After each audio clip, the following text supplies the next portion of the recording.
Hey everyone, Chris here. Thanks for checking out the podcast.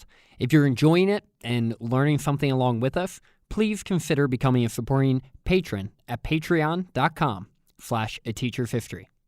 Or you could leave a rating and review on iTunes. It would be a huge help.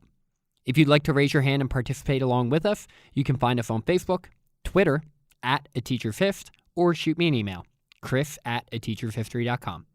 All right, let's get on to the next episode.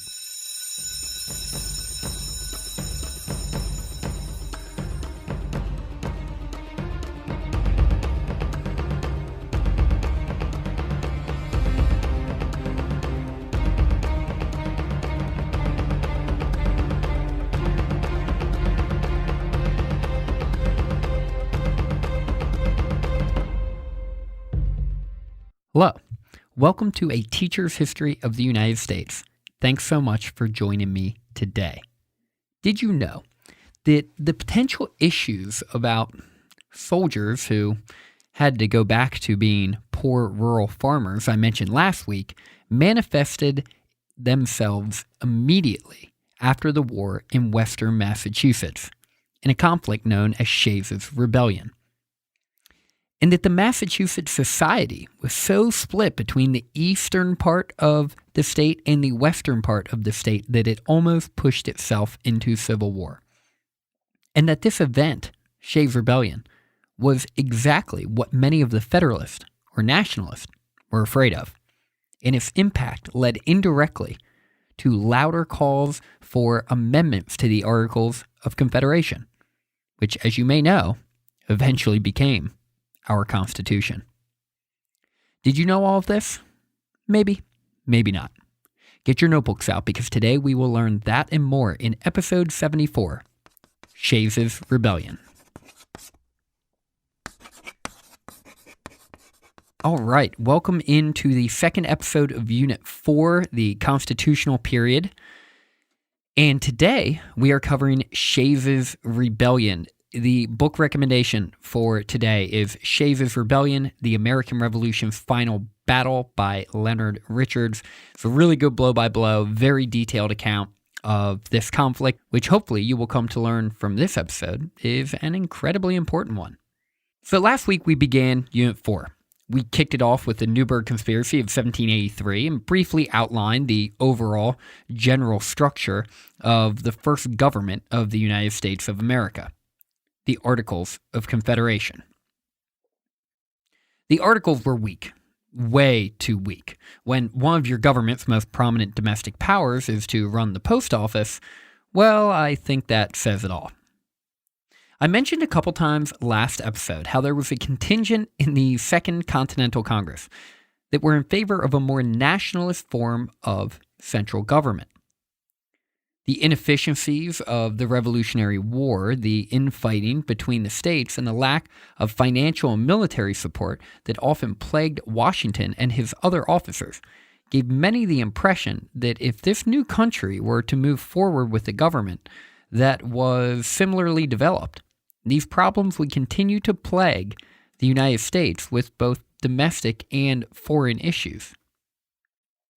That is why you have men like Alexander Hamilton immediately advocate for a more comprehensive and powerful federal government.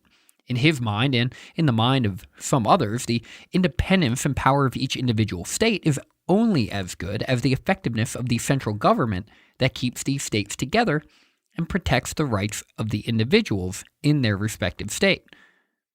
This is a concept we'll continue to slowly delve deeper into in Unit 4, as the formation of our constitutional government will be the primary subject of this unit. So with the backdrop of a weak central government and the somewhat divided U.S. populace, I want to introduce you to our topic for this week, Shays' Rebellion. And to note, this is really the first of 3 rebellions we'll be covering in this unit, all of them challenging this new American construct under the Articles of Confederation and the Constitution. So to refresh your memories, last week I mentioned how many men were worried about the end of the war in some ways, not sure how they would be able to acclimate back to the real world, and specifically concerned with their financial futures. But it wasn't just individuals who were a bit concerned.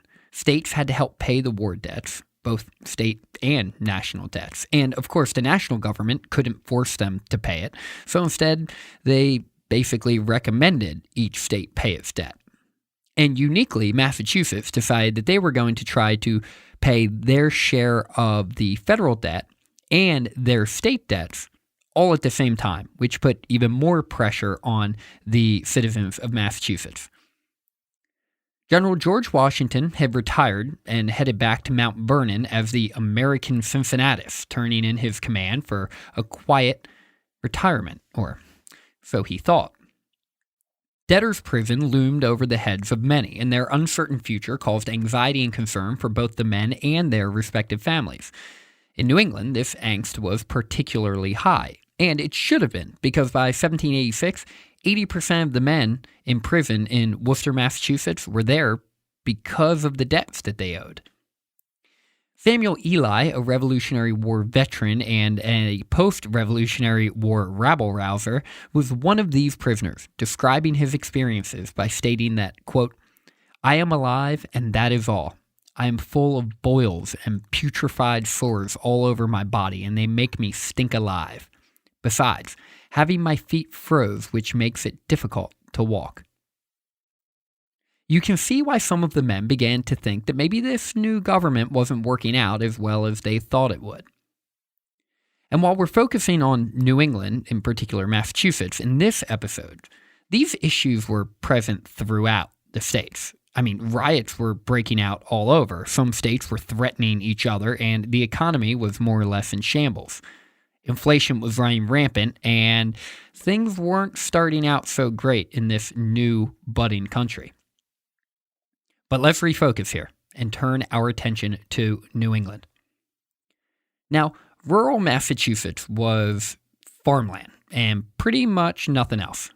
Most of the men and women who lived in these areas farmed, period. They didn't own much beyond their land, and a lot of the things that they did own, they oftentimes didn't purchase. They bartered for it. Or even more often, they bought it on a line of credit with the understanding that they would receive their crop yield, then they would be able to pay off their credit, their debt, right? And so was the financial life of a rural New Englander.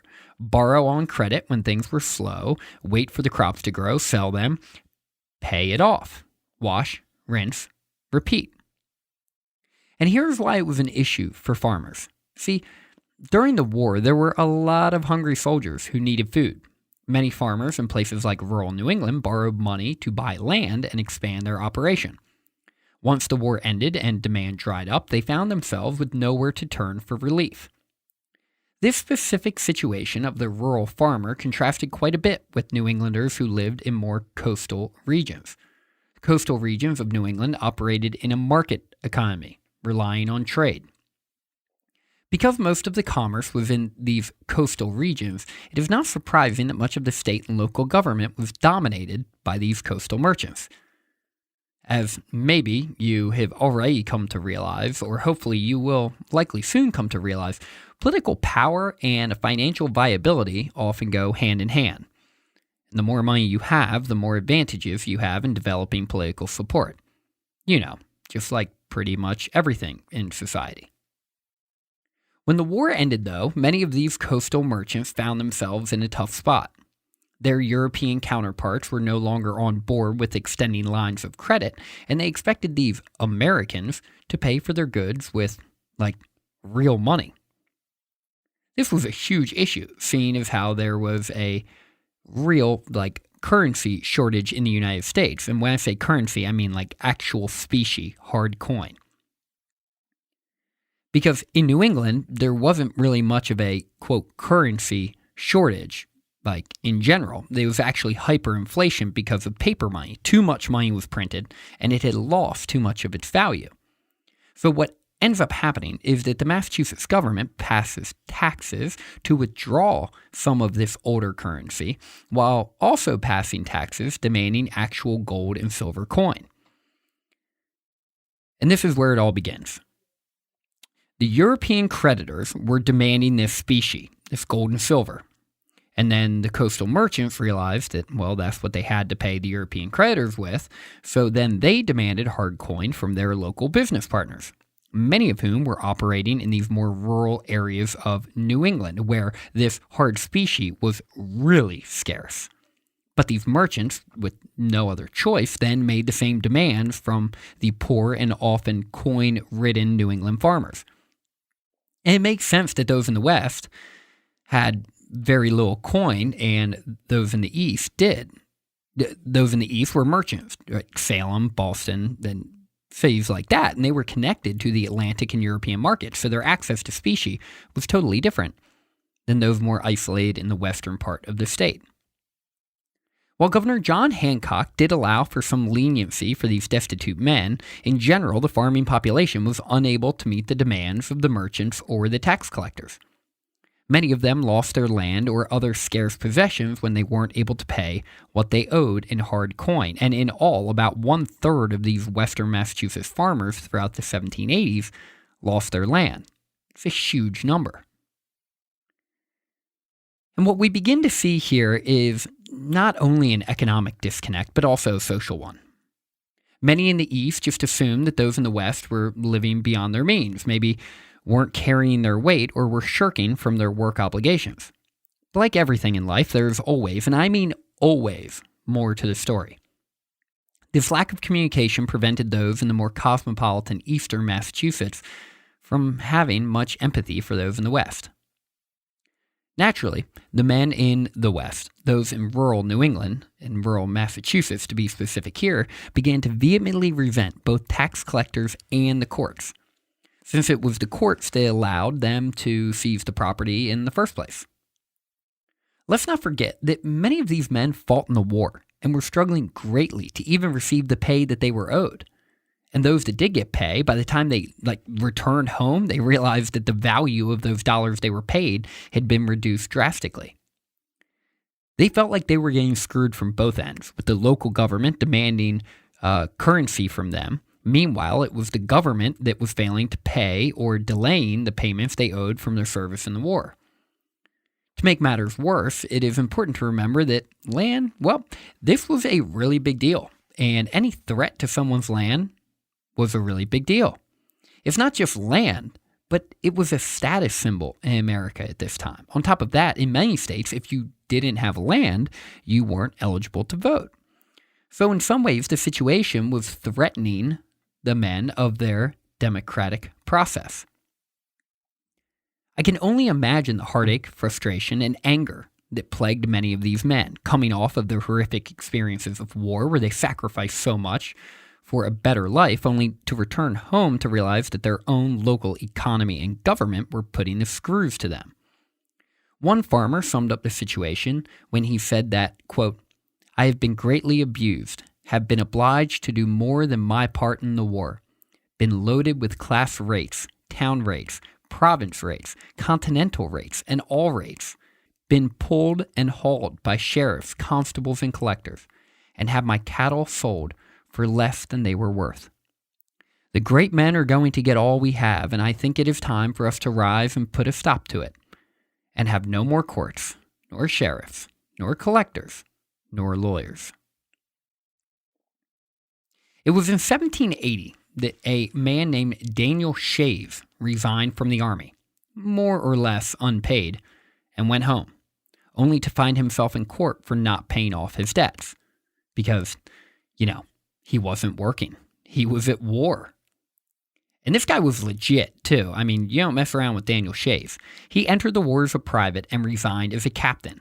He was an esteemed soldier and one that was respected by his peers. In fact, he was so good, he was honored by none other than the Marquis de Lafayette for his distinguished service.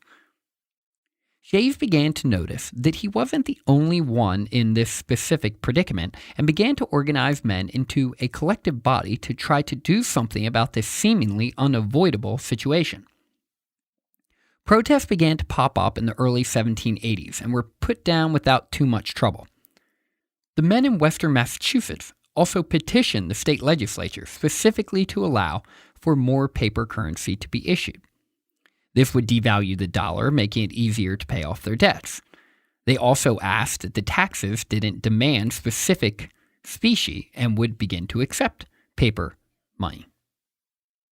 Of course, the other side of this argument to printing more paper are the merchants to whom the debts were owed. The last thing they wanted was to devalue the dollar, because then men who borrowed from them would pay back with less valuable currency, thus ruining the entire point of loaning the money out in the first place. One of the men who was influential in ensuring that these changes never happen was James Bowdoin, a well-known and well-respected merchant. He is also the man whom Bowdoin College up in Maine is named after, a school that I had quite a few students matriculate to. A great school with a rich history, quite literally and figuratively. Anyways, in 1785, Governor Hancock fell ill. John Hancock, the biggest signature on the Declaration of Independence. Well, as I mentioned, he had been the governor throughout this time, and remember, he had been pretty lenient because he recognized the situation the farmers were in. And he fell ill in 1785. Or realized that stuff was about to hit the fan, and he didn't want to deal with it, because these European merchants had really come knocking, and he knew the domino effect that was going to happen here if they were to get paid.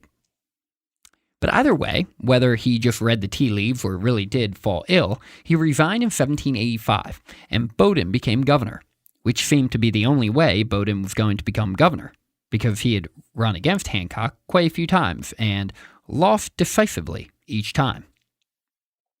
Once Bowdoin became governor, it was like he was on a mission to blow up this powder keg as quickly as possible. Likely having very little empathy for the poor Westerners, Bowdoin began to crack down, amping up the civil support to ensure these back taxes were collected. In case that wasn't obnoxious enough, he then levied an additional property tax to try to raise money for the state to pay off its foreign debts. These moves, even in the lens of the 1780s, were over the top, and the demands were just too much for the people to bear. It was at this point that in the spring of 1786, Daniel Shays held a gathering in a tavern in Pelham, Massachusetts, explaining to the men that the courts and the creditors were working together to screw them over, demanding that they all make efforts to shut down the courts. Because if they do that, then the courts could not take away their property or throw them in prison. Seemed to be pretty sound logic. But it didn't happen right away.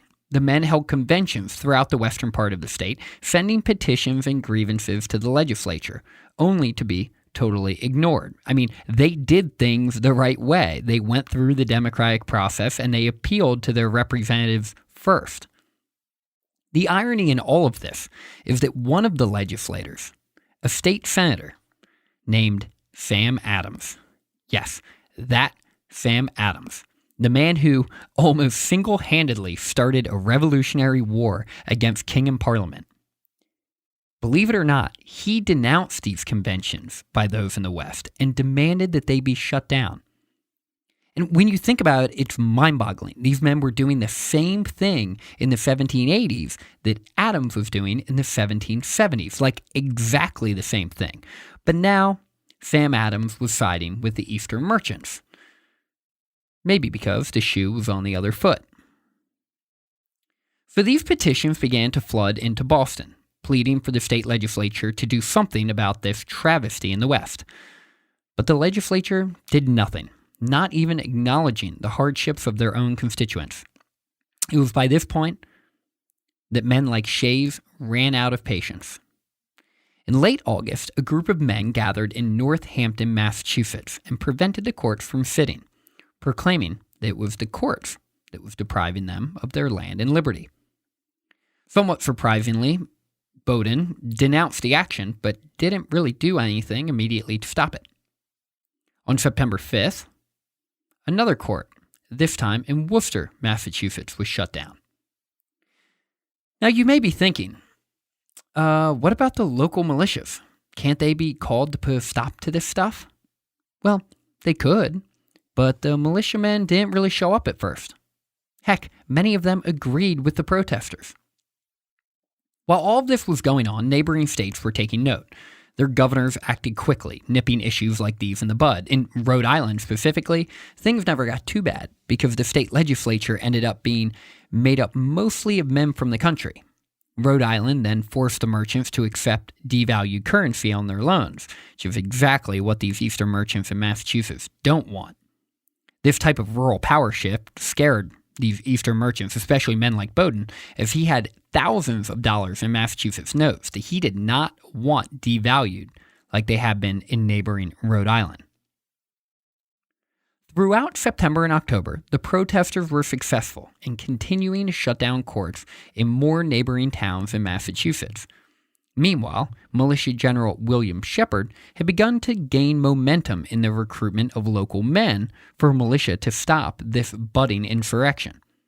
Shepard had gathered as many as 800 men by the end of September, and they had withdrawn to the Springfield Armory, waiting to be called into action and to protect it from the protesters.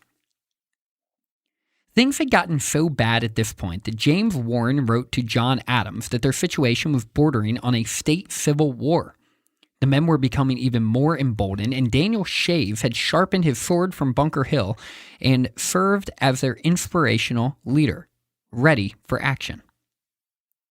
On September 29th, Shays and his men marched on the debtor courts in Springfield with whatever weapons they could summon. These men demanded that the courts shut down or else violence would break out. The courts shut down and set a dangerous precedent. These Shaysites, or regulators as they were called, then began to hop from town to town, using the same intimidation tactics to shut down more courts in Massachusetts. As things progressively got worse, Governor Bowdoin was sure to have militia protecting the courts and legislature, and Sam Adams declared that the good people of Massachusetts must have been unduly influenced by British emissaries, and he actually was in favor of suspending habeas corpus, which is the right to due process, which is protected in our Constitution, but remember the Constitution didn't exist at this point, and advocated leaving men in prison without a fair trial. Sam Adams, right? Oh man. I mean, really depressing to see how he acted throughout all this. The legislature then continued to twist the knife, demanding oaths of allegiance in exchange for pardons and prohibiting speech critical of the government, which, of course, we know in the constitutional era can't really do that. Coupling this with the suspension of habeas corpus, and it is not surprising that the protests became more intense as opposed to dying down. Pretty shocking turn of events. But Adams wasn't done. He then proposed that if someone who rebelled in a republic were captured, he should be punished by execution. So that's convenient, him differentiating rebelling in a monarchy and that of a republic. Hypocritical much? I mean, it's just unreal. It was at this point that Adams helped pass a few different punitive laws, including the Riot Act, which said if a dozen or more men gathered for purposes perceived to be negatively impacting the government, they could be arrested, have their land taken from them, and tried for treason. As the calendar year turned to November, warrants for the arrest of ringleaders were issued, and some of them were taken into custody, even in a violent way. And unsurprisingly, this violence was greatly exaggerated. Either way, though, it just angered the protesters even more and pushed them, finally, into action. Now, normally this is the point in the story where the U.S. president would use his executive power to summon federal troops to put down the uprising, to keep the peace. But there is no constitution. And no executive, therefore no president. And as a sidebar, some of you may be thinking, yeah, but Chris, the Confederation Congress still had presidents. John Hanson was actually the first American president. I read that on the internet, not George Washington. My history books lied to me. Now, technically that is correct. John Hanson was the first full-term president of the Confederation Congress, but he was just that. A president, a guy that presided over the Congress. He did not have any authority or executive power like we know of today. George Washington is truly the first in U.S. history to wield that type of influence, which is why he really is the first U.S. president. But I digress. Like I said, this is usually where federal troops get involved. But of course, as you may be realizing, they didn't because Congress did not have any money and they didn't have an executive. No one to pay the troops and no one to order them around. Both pretty important things when raising an army and actually using it effectively. So the state of Massachusetts was stuck with this one. A militia of 3,000 men, funded by General Benjamin Lincoln, a prominent land speculator and Revolutionary War veteran, and about 125 other Eastern merchants, no surprise there, marched to Worcester on January 19, 1787, ready for action. While all the richers in the East were preparing for battle, Shays and his buddy Luke Day were doing the same, with their sights set on the Federal Armory in Springfield. The armory that was defended by about 1,200 men from the Massachusetts militia. And to be clear, if he was able to take the armory, Shays then planned to march directly on Boston and take it, maybe even burning it to the ground. And dude was not joking. He really wanted to burn Boston to the ground. And they may have been able to do it too. These were Revolutionary War veterans, and they would have had an incredible stockpile of weapons if they took this armory. It was at this point that the state of Massachusetts, in 1787, was legitimately on the brink of civil war. Daniel Shays, Luke Day, and Daniel Parsons planned a three-pronged simultaneous attack on the armory. Shays and Parsons planned on attacking on the 25th, and they let Day know about that. Day responded by telling them that he needed another day. No pun intended, but the message was intercepted. General Shepard, who was in charge of the militia at Springfield, read the message, knew the details of the attack at this point, and knew that Shays was going to be without one-third of his men. Of course, since he intercepted the message, Shays and Parsons never received it. So on January 25th, Shays' men approached. During their approach, Shepard warned them not to come further. He shot a few grape shot from cannons over their heads. But the men kept marching. And that's when Shepard shot again, killing 4 Shaysites and wounding about 24 others. The rebels, then realizing that oh wow, we could legitimately die doing this, began to retreat. This action, the shooting upon the regulators and fellow Massachusetts citizens, would be an action that some resented Shepard for the rest of his life. I mean, by some accounts, he would be considered a man who willingly murdered his fellow Americans. Hearing of this, Benjamin Lincoln had had enough. He wanted to crush this rebellion as quickly as possible. Marching his 3,000 men, who once again were supported and funded by the merchants in the eastern part of the state, toward the rebels, he eventually caught up to them on the tail end of a brutal snowstorm on the morning of February 4th.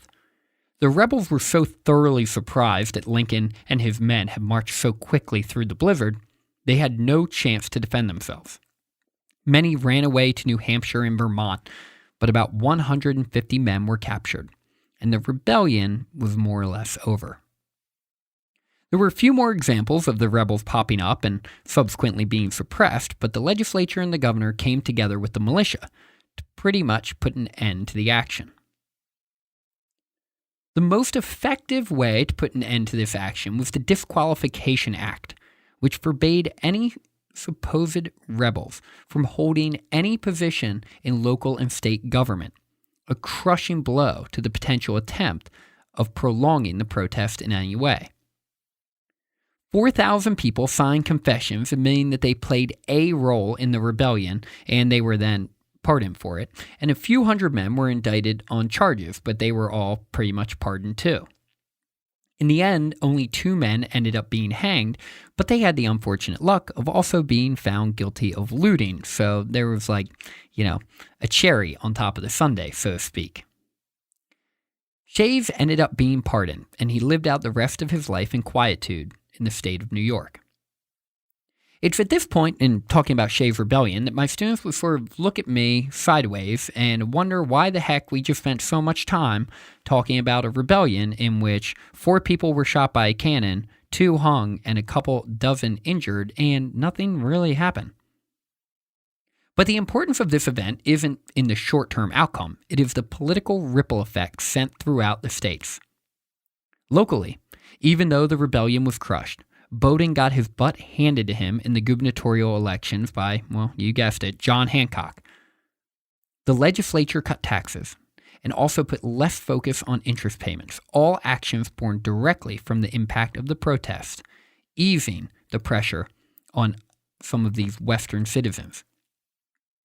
Interestingly enough, at this time present-day Vermont, where many of the rebel leaders were hiding out, still, at this time, was land claimed by a bunch of New Yorkers.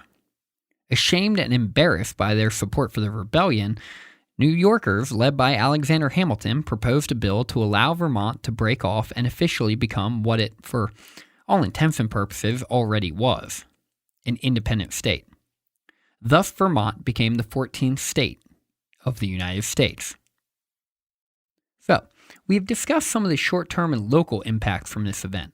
But what about the more broad, far-reaching impacts? Well, the reaction was a bit mixed. Small government men like Thomas Jefferson weren't surprised in the least by Shays' rebellion, nor were they alarmed. Jefferson wrote to James Madison that, quote, "The tree of liberty must be refreshed from time to time with the blood of patriots and tyrants. It is its natural manure." While men like Thomas Jefferson took this in stride, though, more nationalist-leaning politicians like George Washington certainly did not.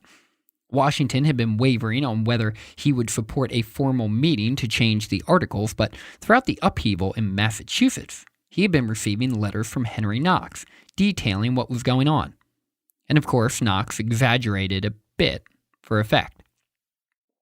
On the heels of these personal appeals, Washington pegged Shays' rebellion as a perfect example why maybe they did in fact need to consider reform. In a letter to Henry Lee, Washington wrote that, quote, "You talk, my good sir, of employing influence to appease the present tumults in Massachusetts. I know not where that influence is to be found, or, if attainable, that it would be proper remedy for the disorders. Influence is not government. Let us have government by which our lives, liberties, and properties will be secured, or let us know the worst at once." In the bigger picture, at this time, the weaknesses of the Articles of Confederation, in the minds of many, had become too obvious to ignore. There were debates happening openly throughout the states, with 2 political factions slowly being formed, those of the Federalists in favor of a more powerful central government, and the Anti-Federalists, those who, well, were not. Shays' rebellion, at least for a short time, shined a light on the weaknesses of the Confederation as it stood. There was no remedy in which the federal government could have effectively stopped the rebellion. Heck, they more or less deferred to the state of Massachusetts. That was concerning, and it likely drew a handful of anti-federalists into the Federalist camp. I mean, what would have happened if Shays and his men had actually taken the armory in Springfield and marched on Boston and threatened to burn it to the ground? I mean, the federal government literally would have had the authority to not actually do anything about it. They would have had to ask the other states to get involved and beg them to pay for it. I mean, it would have been incredibly embarrassing and likely the beginning of the end of the Articles of Confederation. Many historians also believe that while there were already numerous politicians who believed a stronger government was needed, Shays' rebellion was exactly what many of them had feared. Thus, it should be no surprise that after the rebellion broke out, delegates from 5 states met in Annapolis, Maryland, in September of 1786 to talk about the need for reform. In time, these men realized that representatives from only 5 of the 13 states, because Vermont doesn't actually become a state until 1791, wasn't going to do the trick. There wasn't enough influence or authority, so they decided to hold another meeting the following year. This time, you guessed it, in Philadelphia. But historians don't just assume Shays' rebellion had this potential impact. I mean, John Jay wrote that issues such as these made, quote, the inefficiency of the federal government more and more manifest. And Henry Knox noted that he believed Shays' rebellion clearly influenced some leaders who had already opposed a stronger federal government in the past. When the men did gather in Philly for what has become known as the Constitutional Convention, the rebellion came up time and time again. And don't worry, I'm not skipping through all of it. We'll go back and we'll cover these events in Annapolis and Philadelphia in a lot more detail soon. Arguments for things such as a legislature not chosen by the people, because, they couldn't be trusted, and a single executive who could respond to domestic strife were derived directly from issues such as Shays' rebellion. While some pushed back and even offered alternative theories on how things could have been worse with federal involvement, eventually the Federalists won the day, and a document was composed that would prevent things like Shays' rebellion. And conveniently enough, which is something we'll talk about in a future episode, this was tested shortly after in the Whiskey Rebellion in western Pennsylvania. But we will stop here, as I'm at the risk of losing you completely and getting way too far ahead of myself. Next week, we will move on from Shays' rebellion and continue our path toward a constitutional United States of America. Thanks for listening, and hopefully now you can take pride in knowing just a little bit more about the history of the United States. Class dismissed.